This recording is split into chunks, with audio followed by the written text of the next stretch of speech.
6 महीना लड़ाई हो, संघर्ष हो और उसके बाद लाल किला पर कब्जा हुआ, वही नीतीश कुमार के रहे आप ये सरकार जजों की बहाली की पूरी व्यवस्था पर अपना नियंत्रण करना चाहती है। कॉलेजियम सिस्टम से सुप्रीम कोर्ट और हाई कोर्ट में जो जज बहाल होती, बिल्कुल गैर संवैधानिक व्यवस्था, संविधान के खिलाफ व्यवस्था, प्रजातंत्र के खिलाफ व्यवस्था। भारतीय जनता पार्टी कैसी पार्टी है बताने की जरूरत है क्या? आपका जो उत्साह है वही हम लोगों के हौसला का कारण है। इस उत्साह को बनाए रखने जैसा चुनाव हम हार जाते हैं वो परेशानी। देखिए वहाँ विश्लेषण हम लोग करेंगे, कल ही हम लोगों ने तय किया है कि अलग से उसकी समीक्षा करेंगे। 2024 नीतीश कुमार जी के नेतृत्व में उस मिशन में हम लोग निश्चित रूप से कामयाबी हासिल करेंगे। 2024 में लोकसभा की चुनाव होने हैं। ऐसे में लाल किला पर जदयू तिरंगा फहराएगी। यह सीधा कहना है जेडीयू के संसदीय बोर्ड के अध्यक्ष उपेंद्र कुशवाहा का। आज मौका था खुला अधिवेशन का, जहां पर राष्ट्रीय स्तर के तमाम नेता एक मंच पर एक साथ नजर आए। वहीं बिहार के मुख्यमंत्री नीतीश कुमार भी मौजूद थे, लेकिन उपेंद्र कुशवाहा अपने कार्यकर्ता और नेताओं को जोश भरने के लिए सीधे तौर पर कह दिया कि 2024 में लाल किला पर जेडीयू झंडा फहराएगी और आने वाले लोकसभा चुनाव की तैयारी में तमाम कार्यकर्ता नेता को जोश भरते हुए उन्होंने क्या कुछ कहा है और किस तरीके से बीजेपी पे हमला किया है और कहा है कि बीजेपी कैसी पार्टी है, ये आप लोग सब कोई जानते हैं। क्या कुछ कह रहे हैं जदयू संसदीय बोर्ड के अध्यक्ष उपेंद्र कुशवाहा, जरा वो बयान पहले सुने। निर्वाचन के उपरांत जो एक संवैधानिक औपचारिकता होती है राष्ट्रीय अधिवेशन करने की, उस औपचारिकता के कारण यहाँ उपस्थित हम सब हुए हैं। तो इस अवसर पे मैं अपनी ओर से, आप सभी लोगों की ओर से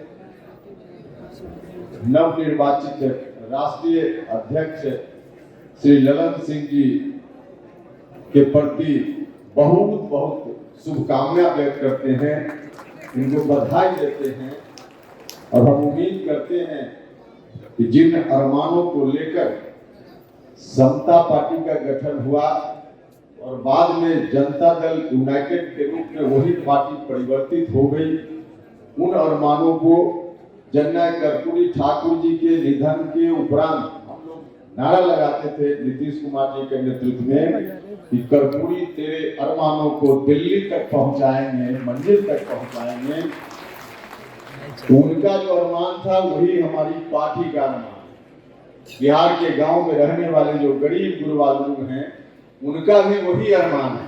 तो इस अरमान को दिल्ली तक पहुंचाने का काम आदरणीय नेता नीतीश कुमार जी के नेतृत्व में करना है और इस काम के लिए जिस तरह से सहयोग की जरूरत हो, राष्ट्रीय अध्यक्ष जी को हम आश्वस्त करना चाहते हैं कि हर तरह का सहयोग करने के लिए हम सब 24 घंटा तैयार हैं। अभी केसी त्यागी जी ने कहा कि 6 महीना के लिए इनको दे दीजिए, इसका क्या मतलब है? अरे हम लोग चाहते हैं कि 6 महीना लड़ाई हो, संघर्ष हो और उसके बाद लाल किला पर कब्जा हुआ, वही नीतीश कुमार की रहे आप 6 महीना के लिए कौन सी बात है? हम सब लोग उसके लिए तैयार हैं और आप सब लोग जो ताली बजा रहे हैं, आपके उत्साह को देखकर हम लोगों का हौसला बढ़ता है भाई। आपका जो उत्साह है वही हम लोगों के हौसला का कारण है। इस उत्साह को बनाए रखिए। कभी कभी आप उदास हो जाते हैं तो कुरहनी जैसा चुनाव हम हार जाते हैं, वो परेशानी हो। देखिए वहाँ विश्लेषण हम लोग करेंगे, कल ही हम लोगों ने तय किया है कि अलग से उसकी समीक्षा करेंगे। उस पर कोई बात करने की जरूरत नहीं है, उसकी समीक्षा हम लोग अलग से करेंगे। लेकिन आप अपने उत्साह को बनाए रखिए, आप सब लोगों से यही आग्रह है। भारतीय जनता पार्टी कैसी पार्टी है बताने की जरूरत है क्या? अब बताने की जरूरत है गांव में लोगों के बीच जाकर। हमारे साथियों को अब जानने में कोई कठिनाई नहीं है कि भारतीय जनता पार्टी क्या क्या कर रही है। देश को बर्बाद करने का काम, इतिहास को बर्बाद करने का काम, लोकतंत्र को बर्बाद करने का काम तमाम संवैधानिक जो संस्थाएं हैं उन पर उसको कब्जा करने का काम यही भारतीय जनता पार्टी का काम है। उदाहरण के लिए एक चर्चा मैं करना चाहता हूँ आप सब लोगों के सामने, वक्त का अभाव। सुप्रीम कोर्ट और हाई कोर्ट में जो जज की बहाली की व्यवस्था है, हम उसके बारे में हमेशा बोलते रहे। कॉलेजियम सिस्टम से सुप्रीम कोर्ट और हाई कोर्ट में जो जज बहाल होते हैं, बिल्कुल गैर संवैधानिक व्यवस्था, संविधान के खिलाफ व्यवस्था, प्रजातंत्र के खिलाफ व्यवस्था, हर तरह से वह गलत व्यवस्था। हम लोग जब बोल रहे थे, देश में और भी कई जगह से आवाज आ रही थी। अभी कुछ दिनों से हम लोग देख रहे हैं कि भारत सरकार के मंत्री भी अब उसके खिलाफ बोल रहे हैं। लेकिन सचेत रहिएगा भाइयों और मित्रों, भारत सरकार के मंत्री के बयान को देख करके बहुत खुश मत होइएगा। कॉलेजियम सिस्टम निश्चित रूप से गलत है, उसमें बदलाव होना चाहिए, बदलाव होना चाहिए। लेकिन बदलाव किस तरह से सरकार आज आलोचना कर रही है। केंद्रीय कानून मंत्री ने कहा, जो हम लोग बोल रहे थे कि कॉलेजियम सिस्टम के माध्यम से सिर्फ जान पहचान वाले लोग, जो सगे संबंधी हैं, जज लोगों के जो पहले से बहाल हैं, उनकी बहाली हो रही है। मेरिट वाले लोग नहीं बहाल हो रहे। यह न्यायपूर्ण व्यवस्था है, भारत सरकार के कानून मंत्री ने कहा। इतनी दूरी तक तो बात ठीक लगती है, लेकिन उसके आगे इसी बहाने भारत सरकार जजों की बहाली की पूरी व्यवस्था पर अपना नियंत्रण करना चाहती है। जिस दिन ऐसा हो गया, उस दिन और खतरनाक दिन आ जाएगा भाइयों और मित्रों।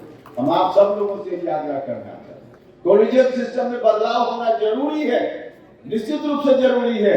लेकिन भारत सरकार अपने नियंत्रण में सीधे तौर पर ले ले जजों की बहाली व्यवस्था, जो और गलत हो जाएगा, और गलत हो जाएगा।